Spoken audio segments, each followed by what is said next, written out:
Hello and welcome to this electrical domain session as part of the buildingSMART International Standard Summit, Lillestrøm 2023. Thank you for joining.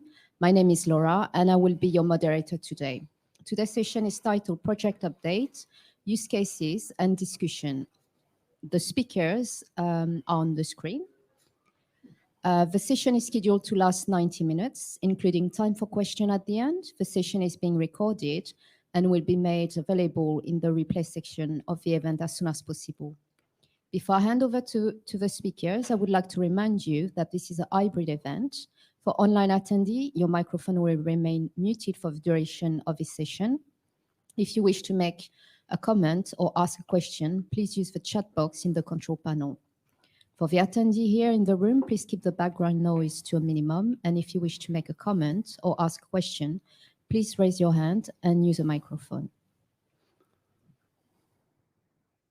I would also like to bring to your attention that buildingSMART is committing to ensuring that participation in the development of standards is unrestricted and the process for their adoption is transparent, and standards that are developed do not favor any particular provider and are open, non-binding, and accessible to all. Please take note of our antitrust code of conduct. Now I would like to hand over to Oliver. Thank you, Laura. Also welcome from my side, and also introduce Bernd here. Yeah, maybe you have met him before this morning, I think. It was a tech box discussion. Yeah? And so I'm proud also to be here presenter. I warm welcome to you. Today in our second session of the electrical room, we want to give you an overview of what we're doing, why we are doing, and how we are doing. Yeah? Because we expect a discussion afterwards, hopefully. Yeah, so we'll see. And so at the beginning, we would give you a short introduction what we are doing and how we are doing and why we are doing all these things, yeah, to make the discussion a little more slowly and better. Yeah. So at the beginning, I want to introduce our group. Our electrical domain room is working approximately since 1 year now. Yeah, and so we started really from the green field, with many ideas, with many different visions also. Yeah, and now I think we are really good on track, and we are now in a good position to define all the information we need for the electrotechnical trade within a building. Who is working in the domain? Yeah, different companies are working together. For example, Bernd and Trinidad, they are from Schneider Electric in France. Yeah. Bernd here is also from Gmeiner Marketing in Germany. ePlan is part of the team also with Frank Engler and also Rolf Schulte. Yeah. Rolf is not available today because he is sick, but yeah, also best wishes to Rolf from this side. And Christian Fry is of course also part of the team. Yeah, and Christian Fry and me, we are from Siemens. Together with Laura, with Richard, and all the electrical domain team, we are working very close together. We have several meetings together online, but also face-to-face. Our last face-to-face workshop was last week in Germany. Yeah, and so we have defined together all the experience we have made in the room and to push the target. Yeah. And the idea behind the working group is to push the electrotechnical trade within buildings.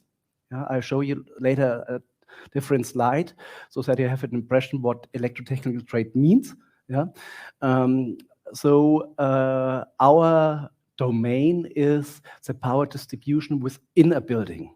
Yeah, I always explain it very short, very simple. The sick cable came from the street in the building, yeah, and needs to be distributed everywhere in the building, up to the light, to the sockets, and so on. Yeah, that's in a nutshell our domain. Yeah, of course we regard not only buildings but also properties. Yeah, so if there are different buildings on one area, like a university campus maybe, yeah, that's also our domain in this case.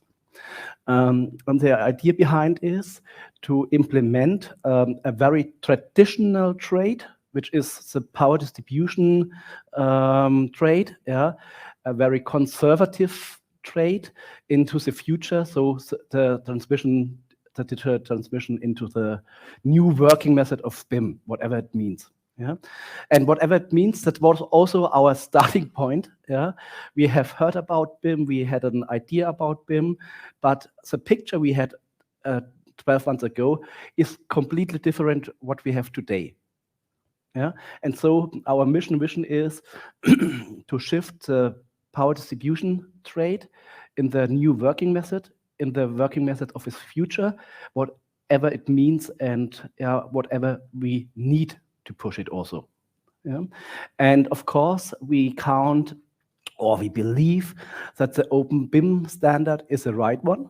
Yeah. That's why we have aligned each companies to work together. And our target is, with all these companies who are working together in the working group, to push the open BIM standard.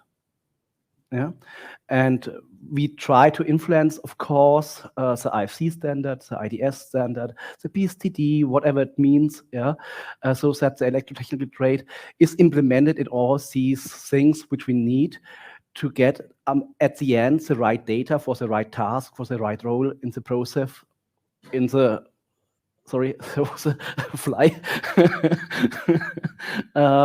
Yeah, to get the right data and to push all the processes and the tasks during the infrastructure process.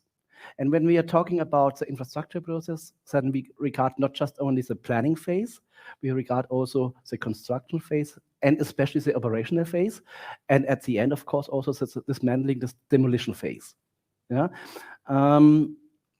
And therefore, we started with a big picture at the moment. Our first idea 12 months ago was to explain in the first step the power distribution strand, and afterwards, whatever it needed to explain all our devices, our solutions within the power distribution strand for building. That was the beginning when we started with the room. That was the beginning of our vision. Yeah? But in the meantime, we had many, many discussions with different persons, with different experts, with different organizations. And so our mindsets changed. Yeah? And so we started not to explain the power distribution strand. We started to explain how the process is, who is working in which phase, and who is responsible for which task also. And at the end also, who is working with software package. Yeah? And so we have defined, Bernd has explained it today in the morning session, a very great process map, yeah, about the phases, planning, construction, operational phase, and dismantling phase. We have defined and aligned, and that's very important to be aligned with also different companies who are working with, but also aligned with the market perspectives. We have defined different roles in the process, beginning with the investor, who wants a new building maybe, like Fraport, who wants to make a new airport anywhere, could be, or a university with a new campus anywhere. And so we have defined all the main roles, aligned via different perspectives and different experiences, because each company has different experiences and also different fields where they are working. And so everyone has different definitions, different perspectives, and so and so that's why we have decided in a second step, not only to define the process map according to the ISO standard, but also to define the roles. Because what is a main target of BIM or IFC? To exchange data from different roles to different roles, and to solve one specific target. And so we have also defined our regulations, our own room regulation. What does a BIM use case mean? And our definition has been one specific person needs to make a specific task for one specific task in one specific software. Yeah? And then you would be very unique in a task. Yeah? And so we have defined all the roles: investors, architect, electrical planner. Of course, it's a very electrotechnical trade oriented here. Yeah? And so you see there are many different phases and a lot of different persons, roles. Yeah? And of course, they work together already today, but more or less in silos. Yeah? And they do not exchange data at the moment. Maybe on PDF forms or whatever, yeah, but not in data exchanges and so on. Yeah? And so the target is also to push the electrotechnical trade in the new dimension, yeah, in the dimension of digital working methods, but also, of course, to make it faster in a project, to make it cheaper, to reduce mistakes on the construction side everywhere, yeah, to reduce a lot of unnecessary efforts. Yeah, and so that's a big vision of our room, electrotechnical room for the electrotechnical trade within a building. Of course, we have also discussions, what does electrotechnical trade within a building means, what kind of application do we have, and so on, because there are also some other electrotechnical aspects outside a building, power generation, power transmission, yeah, and so on, but that's not our task at the moment.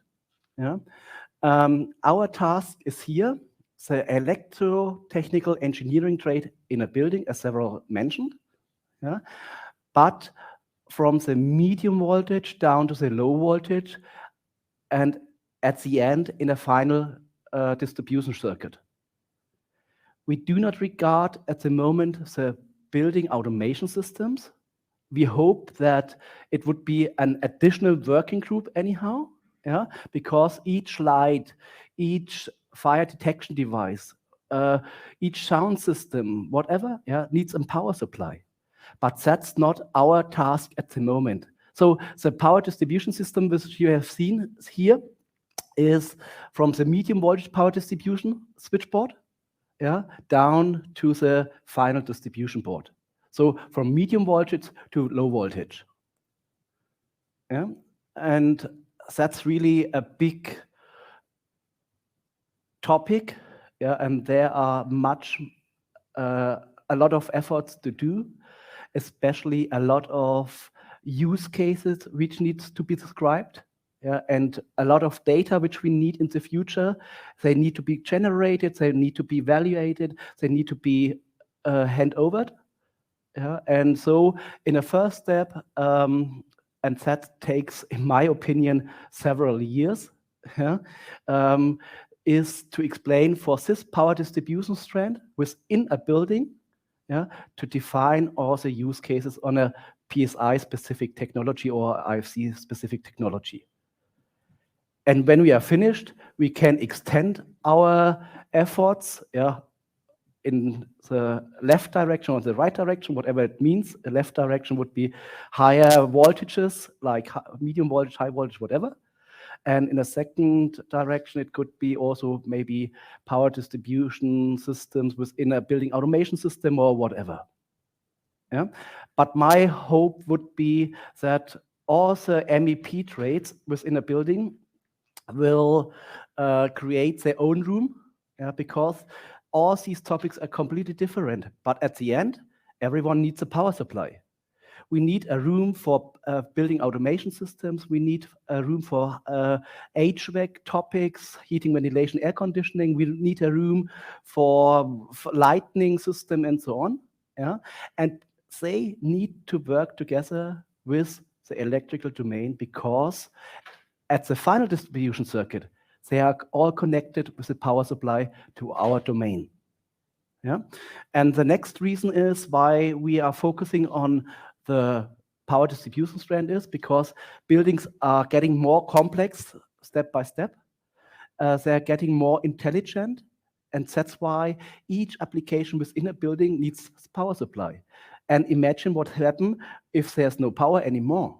For example, if we go to the next room, Yeah, it's a big presentation room here in this hotel. Yeah, there are no windows anywhere, just lights. Yeah, you can't do anything in this room when you do not have any power. Yeah. So in a nutshell, I want to give you an overview what we are doing, how we are doing, and why we are doing. Yeah. And the objective in our efforts is the power distribution strength from medium voltage to low voltage within a building. Okay, then I would hand over to Bernd. He would give you a little bit more information about our detailed mission vision. Yeah, and I would appreciate a discussion afterward. Thank you. Okay, so thank you, Oliver. I just start right away from this slide. So what you already said is that we focus on the complete life cycle from the beginning of a project, the planning phase, even through operation and dismantling, so to the end of a building. And the important thing is about this, that our vision is to use IFC to represent all the activities we like to do.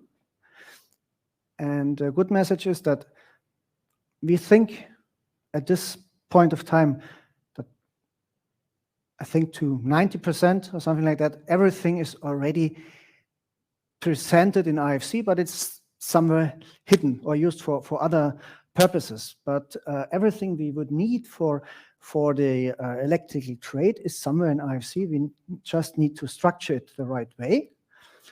And also in the last year, a lot of topics popped up that we could use for that. One is, of course, as you see in the slide, IDS, information delivery specifications, as well as the tech box approach I talked about this morning. So we have a lot of tools in our hand where we can really accelerate the process of using IFC for the electrical domain. And that's what we're doing and why we are doing this. So we focus on the complete process workflow so that we have kind of a seamless integration of all the data through all use cases that we can identify. There will be a lot of use cases. We just started, so we had a first use case close to be finalized. Then we are working on a second one, and then a third one, and so on. I come to the or first glimpse into a roadmap on the next slide. But that's what we are doing. We are focusing on the use cases, which then will be transferred into a specification for each use phase, that every role knows what to do in which phase, in which, as you said, also activity. So broken down to a activity, because everyone uses software. And the best thing would do if the requirements you have to fulfill can be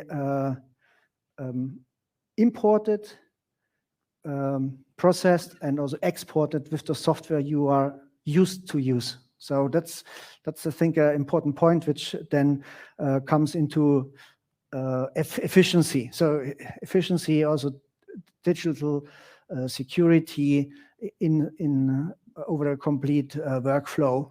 And also later on, as also Oliver mentioned, we have the operation phase as well as dismantling phase. So that's where the digital twins come into place. So all we do will also be represented somehow in a digital twin environment if a role wants to use that. Then we also have identified that a modeling for a complete building is like an organism. So you have blood pumping through the whole building. So no music without power. So this whole building is like a living organism. And we also can represent that by having kind of a map or overview over the whole electrical network of a building, where it is located, the positioning, and also align with the other, as you said, Oliver, with the other trades like plumbing, so the pipes, everything gets in line. So that's also part of our vision, not only to accelerate the processes within and better the processes within the electrical trade, but also to get along very well with other trades and to work together, so that in a very early stage in a project, everything can be aligned with more smoothly, let's say it this way. And of course, the sustainable aspect is also a big point in what we are doing.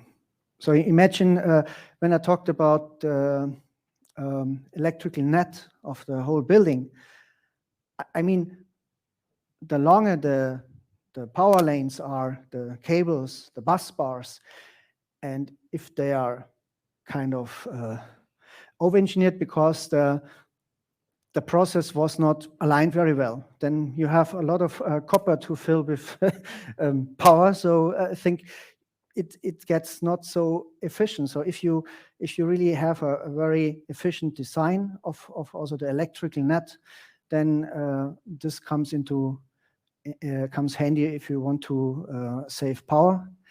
And also the whole process of using equipment that really fits to the purpose. If everything is aligned also with the other trades, then maybe you see that at some point you can use more efficient equipment, which you were not able to realize in the old way of doing things. And also when it comes, that's why we also implemented the last phase. So if a building will be demolished, bring to an end, however you want to call it, then it really depends what kind of materials you used in the beginning. Can you recycle them? What is the CO2 footprint? Also to maybe use some materials and also components maybe in the next project, something like that. So if you break down the building and you use some components maybe for the next one. So that's everything that can be very beneficial to the sustainability point of view. So how we do that, just quickly, the process in our domain. So we draft a use case, which we are doing right now or are close to finalizing it. Then we review it within our domain. And then the final one, which consists of some documents, Excel sheets, whatever about, so it's a use case description, the level of geometry description, the metadata description, so LOI, level of information, and for example, some standards that also are connected to that. So CDD, Common Data Dictionary, or eClass, or ATIM, or whatever, which is connected to the use case. So we put all this together in a use case. And then our plan is to have around 10 use cases per year, which we want to do. So that's a reasonable goal, I think. And then we would give that or each result into the BSI process. So it's a BSI project then. So we give a activity proposal to BSI. It will be reviewed there. If it's fine, then we create an IDS, an information delivery specification, which will also be reviewed. And after that is done, then we make use of that. So we publish the IDS, and in the UCMS, so the use case management system, we would publish that use case. And then if there's feedback, of course, we have to upgrade and react on the community, maybe to make a better use case, or just pimp it up a little bit, if you want to call it that. So that's the process where each and every use case will go through. And that's why what we do to make sure that these use cases are not just some theoretical construct that no one will use. It's really based on a community, on a process that should be approved by people that are involved in such projects. And yeah, I mean, it's nothing different to what I said, so that you see, okay, we have this, these documents we are providing, which includes the attributes, entities, so that's some IFC specific stuff, which then we would look up into the, for example, a BSDD, which could be, for example, the IFC 4.3 schema, which are the exchange requirements, ER, so the exchange requirements we defined, and we look them up. If they're already there, then we identify the right ones, even if they are maybe hidden in another domain. That sometimes happens, but we reuse that entity then in IFC for our purpose. So the idea is then to, in most cases, just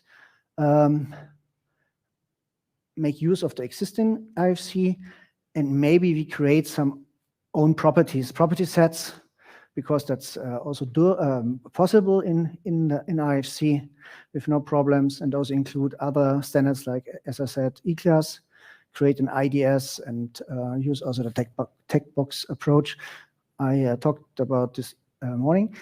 And in some cases, okay, we would have to propose some additional entities in IFC that are not there yet, but we hope this will only be the smallest part of our work. At the moment, it looks like that. So then we have also a Word document that describes the use case, and also the level of geometry, because at the moment, there's not really a good way to automatically describe the geometry of an object for a specific need of geometry. So you still have to do that by wording, or show some examples. But the good thing is what's happening with the use case description. If you ever looked through in the internet through the IFC schemas, for each and every entity, property, whatever, you have a good description, how to use it. And that's also the aim or a goal for us, that the description of our use cases also gets into this IFC schema description, so that people can easily understand how to use this class in the electrical trade, and so on and so on. So that's also something we're doing. And there's, of course, then the activity proposal we have to do for each use case. I just showed that in the other process. And in the end, hopefully, BSI will approve each use case, or most of them, maybe not everyone, not every use case. And then, we will see how this will go on. So it's best practice examples in the use case management. Some get standardized, or at least a recommended procedure for the community to work with.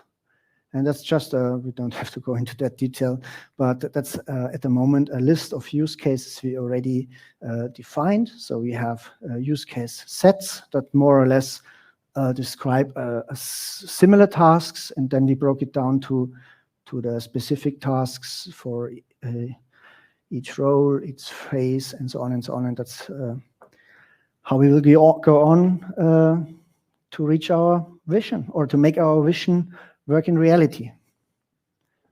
Okay, I think that was the last slide.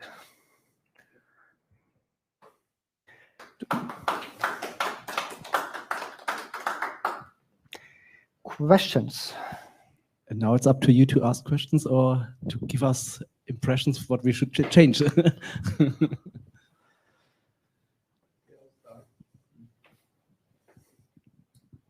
Hi, I'm Petr Vokon from the product domain.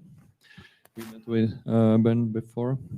So I'm curious. I know a little bit about the geometry in Revit and ArchiCAD and so on. So my job. So what do you expect would be How would the project in electrical domain look like in BIM? In which detail would you like to go? I mean, not in the detail of each element, but the element, if it's even going to be there. For example, you want to model cables or stuff like that. Yeah. Do you think it's the future? And which software do you use? Because I don't know if there is something else than Revit or some other software. Maybe I don't know with IFC support. I suppose it should have IFC support. Do you want to ask this or should I ask this? Okay, so I think your question has different aspects. Yeah, on the one side, we would expect that we have different 3D models because the 3D models are defined by the use case. An example, you have seen we have different roles, yeah, and one specific task, which is the main BIM task at the moment in the electrotechnical trade, is an exchange between the electrical planner and the architect. Yeah, and the task behind is the electrical planner who makes the calculation for the power distribution network. Yeah, he gives the architect a first draft, so for example, for a power distribution switchboard, and the architect use these data for first clash detection. So if there enough space in the room where the switchboard need to be placed. Yeah. Therefore, the architect expects just the enclosure information, the dimensions, yeah, not the details within a switchboard. Yeah, and so this 3D dimensional representative in this use case, it's quite simple. Yeah, it's just more or less a triangle with a width height depth. Yeah, and maybe some additional information like the weight, or if I need some specific distances, yeah, for heating and so on. One of the biggest amount for a use case would be in the operational phase. For example, in a building management system, when a service provider needs to make the service in the operational phase based on some regulations, yeah, for the power distribution board or the devices which are inside the tool, then it's a completely different role, a different phase, yeah, and a different task. And for this specific task, the service provider, different role, needs from maybe the panel builder or from the EEPC, it's a specific role in our domain, all the details which are implemented in this switchboard, which devices, and which device needs to be maintained according to which regulation. Yeah, and you see on the first use case, I would implement not the devices, just the rough enclosure with these rough dimensions. Yeah, in the second use case, I need to implement much more 3D details. Yeah, and so we expect from our experience right now, after our discussions with all the use cases, which we expect in the different phases, that we would have for each use case one specific 3D model. The second, the second question was who use which software? It depends on. Yeah. We support with our electrical domain the IFC standard, the open BIM standard. And so it depends on the project, skyscraper in New York, airport in Abu Dhabi, wherever, yeah.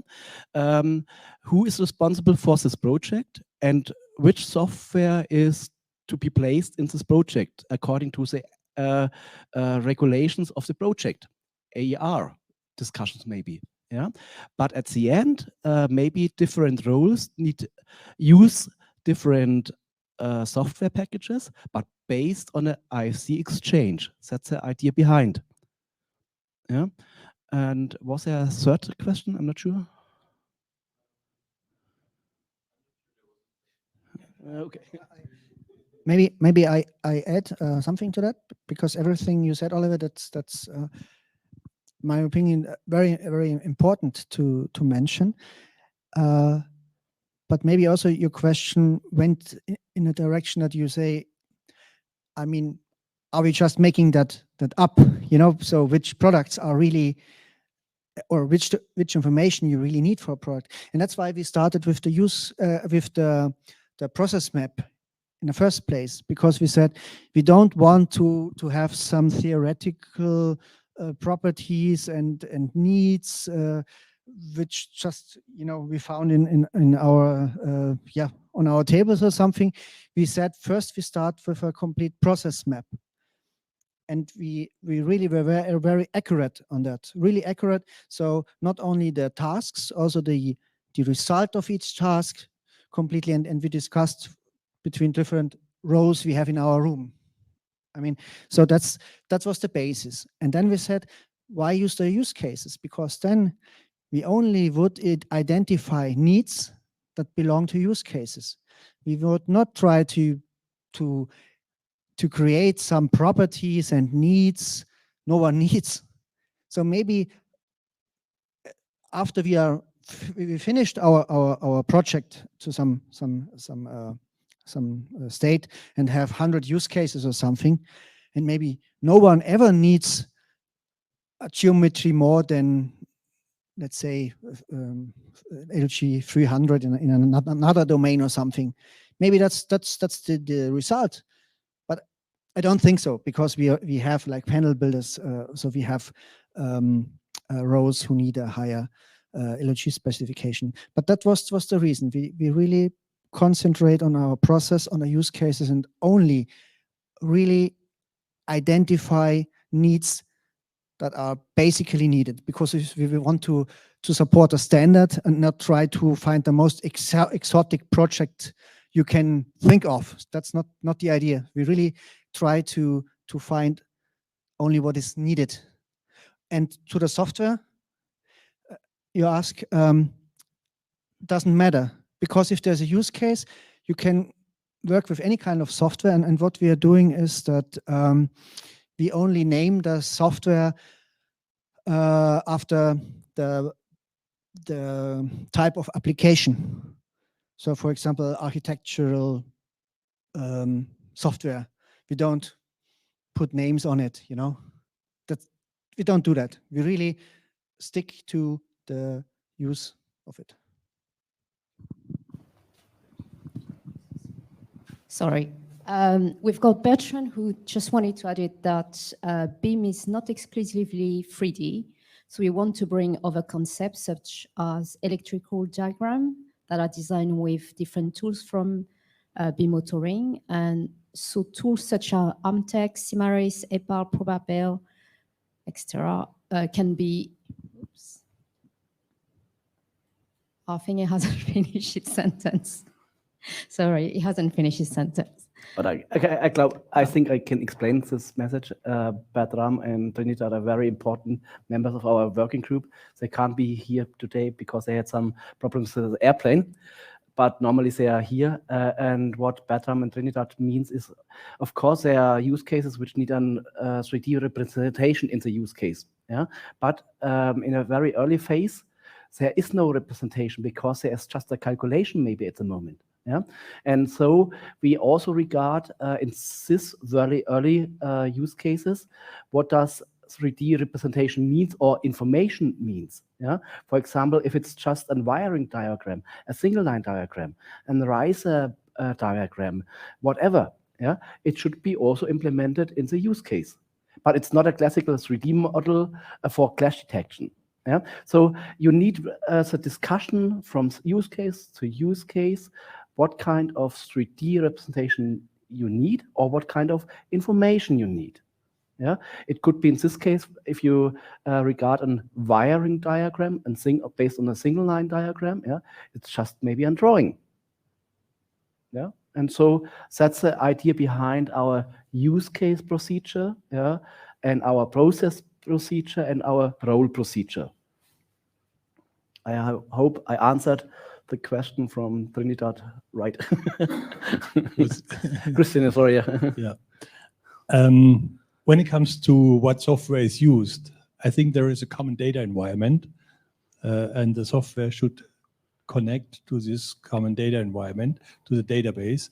And we try to put everything in IFCs, and we have the OpenBIM standard, and we expect that your software can then read this OpenBIM or import this information and do the job and bring back new data that we where we can work on.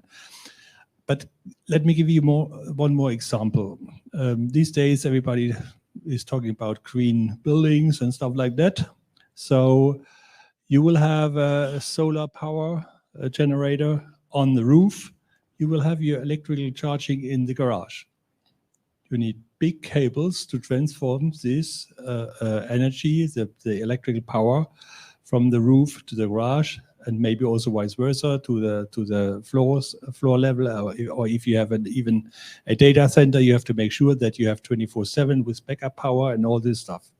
Okay, and we now have also Schindler with us in the buildingSMART, and I think these thick cables, and they're really big cables, they may go also through this elevator shaft if it is allowed by regulations. But then Schindler has to know this, because, or at least the architect has to know it, because otherwise the elevator will not move. It will be blocked. All this stuff, needs to be considered, and it will be defined in the use cases. And then we have a solution for it, and we can, let's say, at the end of the day, make a collision detection also on this electrical part, because I think it's quite often, not thought about. And just imagine, for these solar panels on the roof, because I saw it, we have it in Zug now at our headquarter. They installed it later on, and they have big cabinets on the roof, because there was no place reserved in the building from the beginning, from the planner, right? So these cabinets then have to be IP, waterproof, let's say it this way. Otherwise, you have always a short circuit and stuff like that. So you need to know this. If you do it later on, you need to know that I need waterproof cabinets, waterproof equipment, and all this stuff to be for outside use, let's say it this way. It's not indoor. And all this must be defined by use cases, and then you can do your job. That's actually what we would like to provide also in our from the planning to the operation. And the operation is where you really make the savings. You want to say something? Thank you. My name is Hakte Genschsoy. I will hopefully join your team in the future, also from ePlan. My question is, you said you will look for rooms for building automation and so on later in the history. But my question is something different. You look more for the energy distribution, and a big part of the energy distribution is also the laying system, for example. So is that something what you are already have in mind, if you or look for? Because of course for the IFC model it will be a really okay. I wanted to ask also what that is.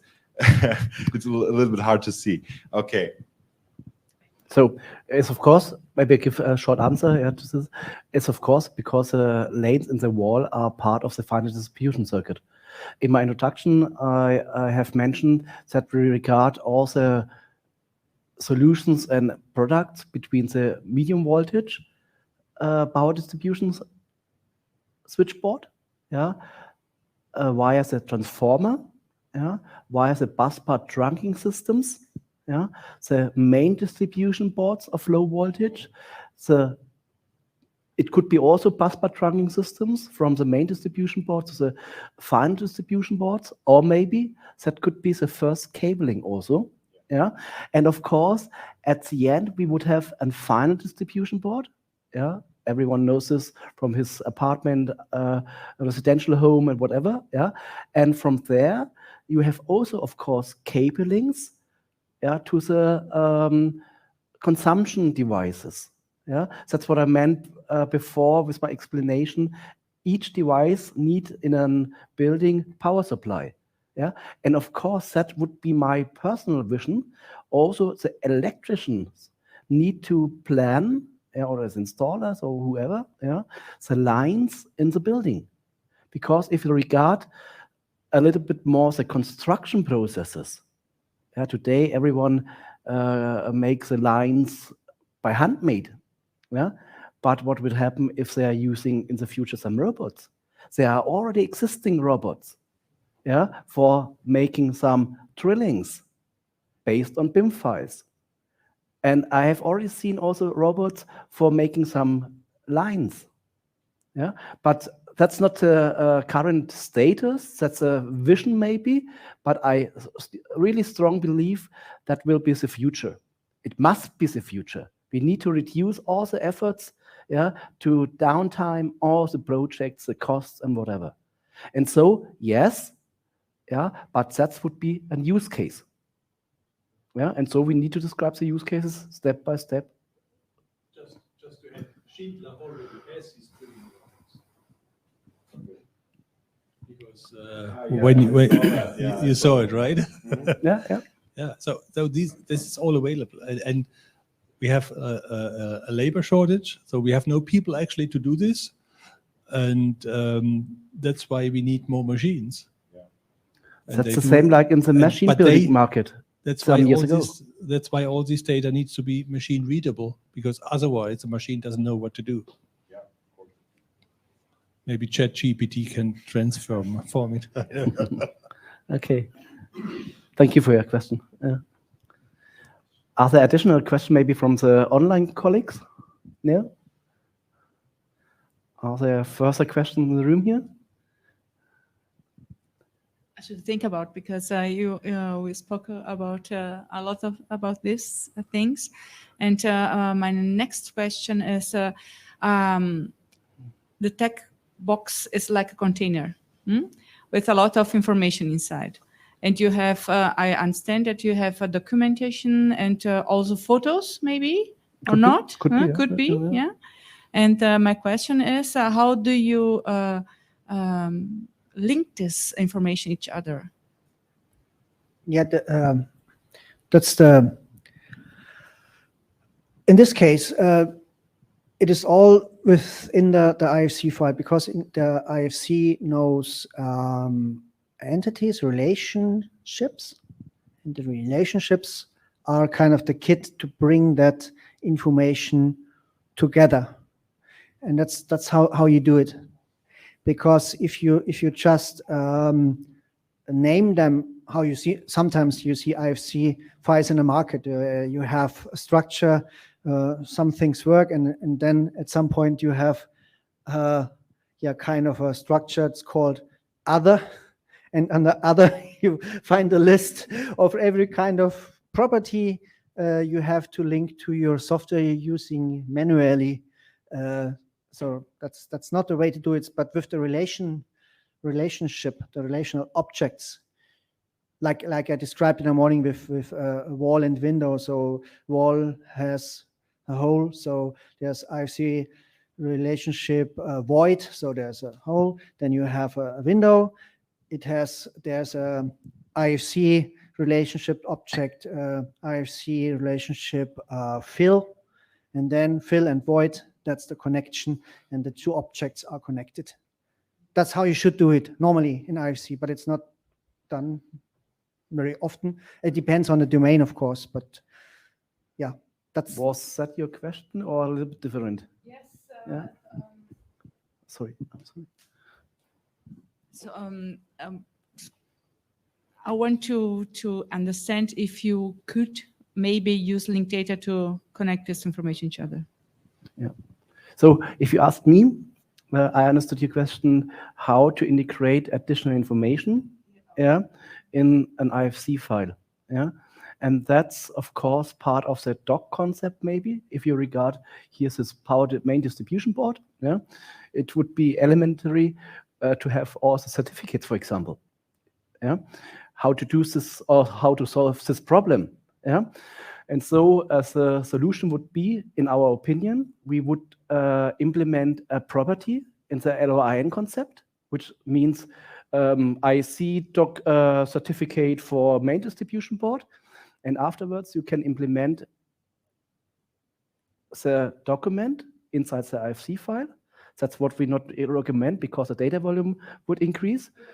Or you integrate a direct link or indirect link, yeah, to an online database.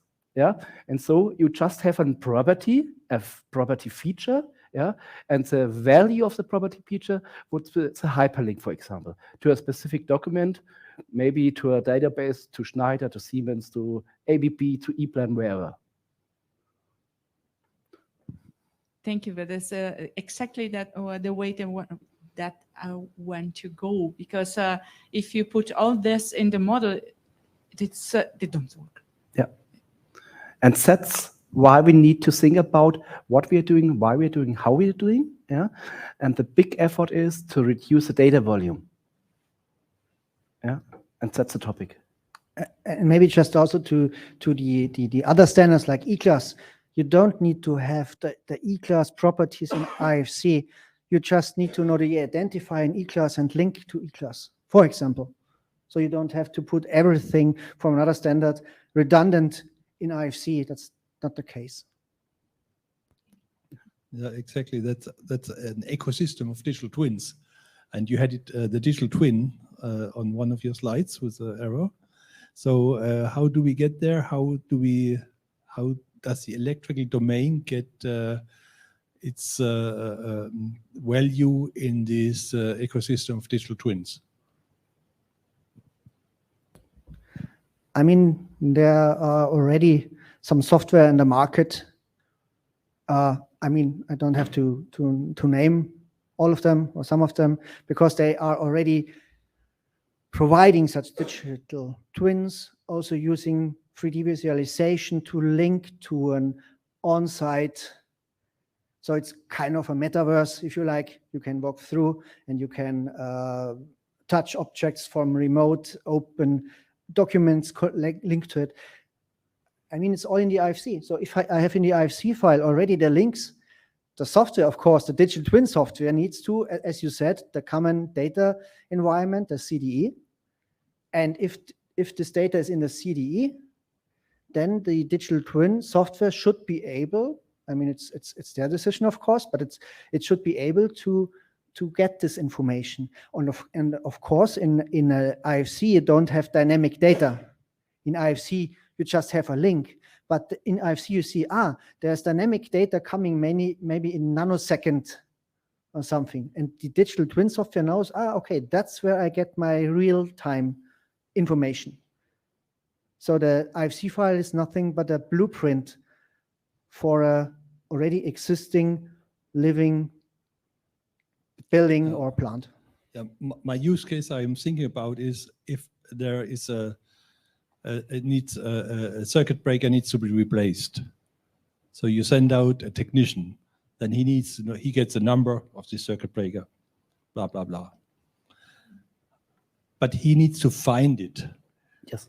And this takes the most time, takes more time normally to find this circuit breaker somewhere in the building than replacing it actually. Maybe. So that's why I'm asking for this digital twin. Yeah. How do we guide this electrician to this circuit breaker that he replace the right one in short time?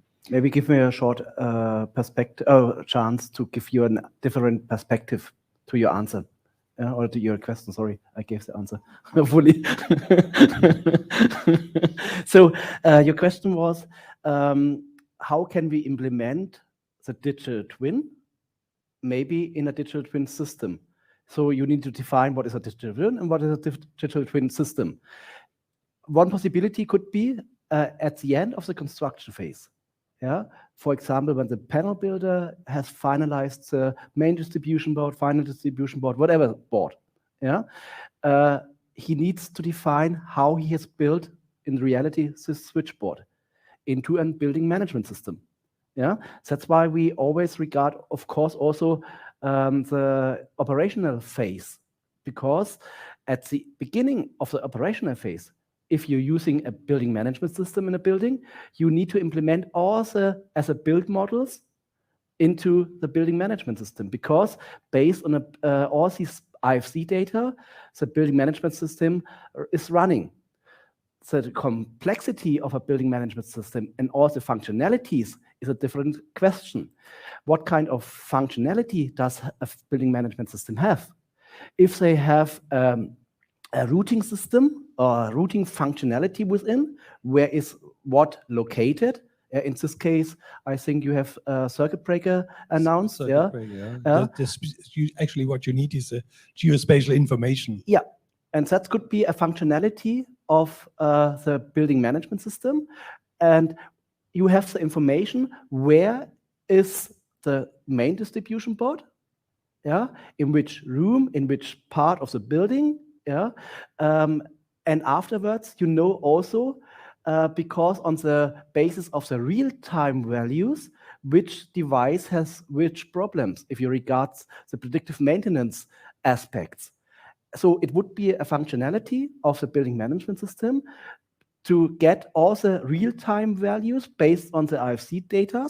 Yeah, IFC data do not have the real-time values, but the IFC data could have in the properties the placeholder, where some connections could be linked in.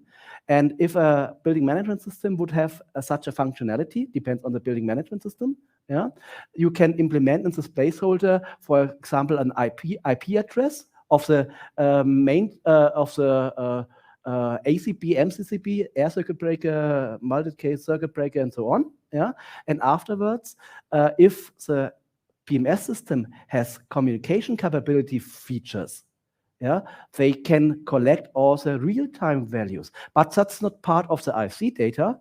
Yeah, that's part of the building management system who needs and use the IFC data to implement it.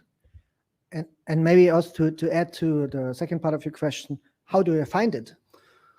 The cool thing is about IFC, IFC is like a template raw model at some point, but once you have the real information, the product data, the order number, you instantiate it. And once you instantiate it, each of the objects has a global ID, which is unique. That's how you find it. So you know exactly which component is where in a building very quickly, because it has a unique ID. And if you link this ID to also, as you said, there's a live stream property, I don't know the exact name now, so you have dynamic data in nanoseconds linked to this object, then you know where it is in the model. And also in the building, yeah, because I mean, that's what I said. If everything is in a CDE, then the digital twin software, of course, needs to be able to read that if it doesn't. And then the IDS comes in, because if you have an IDS for exactly that made in the beginning, where do you want to find this data for the digital twin? And this doesn't line up, then there was something wrong. So you can also use the IDS to do a validation of your digital twin environment. Is that correct? Or do we get some data maybe from another sensor which is not on this place where it should be, or something like that? You know? Bertrand, the last one? Yes. Okay. So Bertrand said the circuit breaker is a component or a part of a system. Switchboard and subsystem. Dean Rail with the tag box, we can get the hierarchy. logical, electrical, and position. Yeah. So it's, I think, similar to what we explained. I hope. If not, Bertrand, please just. The answer, if I read it right, is a little bit different. You could have the information within the building management system because the building management system would have such a functionality, or you can define the location of the device based on the structure of the IFC files, because they are in a specific switchboard. A switchboard is a tech box. A tech box has some sub structures maybe, yeah, and the smallest unit within a tech box, in this case in a main distribution board, what was my example, yeah, is a device, yeah, a property device.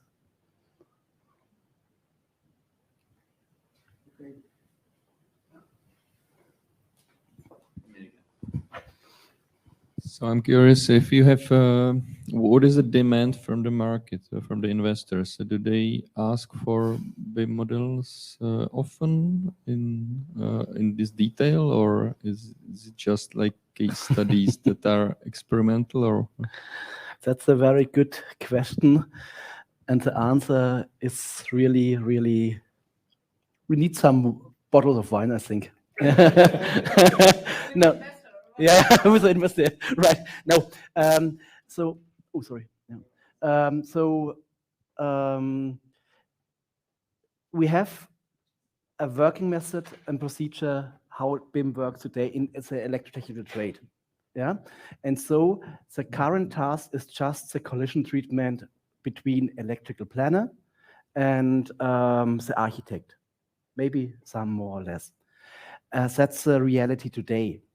But we have a lot of market feedback, also different companies which are working, yeah, from so-called lighthouse projects, yeah, which are not the bright market, yeah, which are lighthouse companies, visionary companies. Yeah, we have a lot of companies which are working not only in the planning phase with BIM, but also in the construction phase. We have also customers who are using today building management systems. Yeah, and so that's why we have defined we need different use cases. Yeah, and to be honest, we are really at the beginning of BIM, especially in the electrotechnical trade.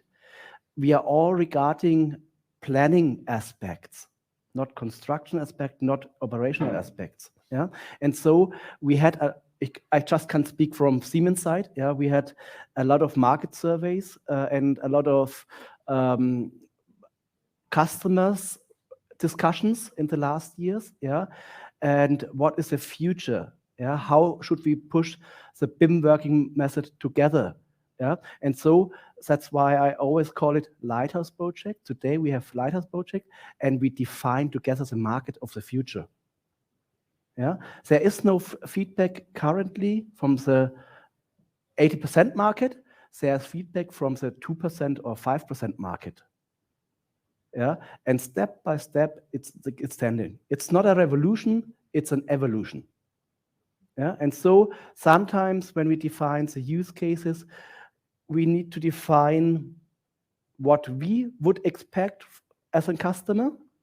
But therefore, Bernd has shown the roadmap or our use cases procedure. Yeah, we have here a feedback. That feedback means the customer feedback. Is everything fine or not? If not, we need to change it. Yeah, that means we need to upgrade an IDS, for example, with additional features. Or example, if our LOG information is too big from the data volume, if there are information are missing or whatever, we need to upgrade in a procedure, in a process, our IDS at the end.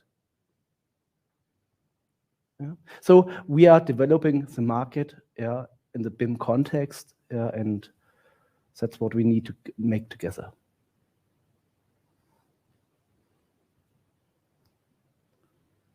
Okay. So also to Bertrand, is your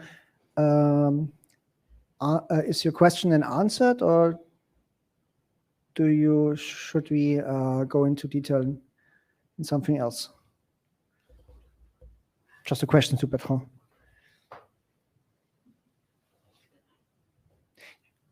Okay. If not, So- then fine.